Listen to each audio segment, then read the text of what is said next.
ci kanamam te benn sanction du la ci fekk lu tax yaa ngi ci biir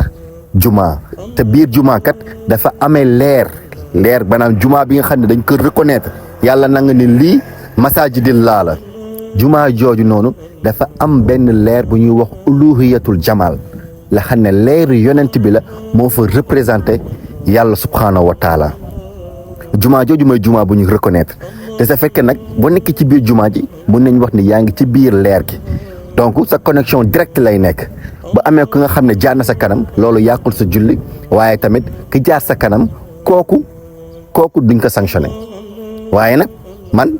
lu may wax mooy du teggin nit du julli ngay jaar ci kanamam moo xam ci juma la wala nekkul ci juma waaye nag bu fekkee ci juma la dañoo bëgg a xamle ni boo jaaree ci kanamu kuy julli ci biir juma duñ la sanctionné te yàqul ci julliwu kooku dara fa tabarakallah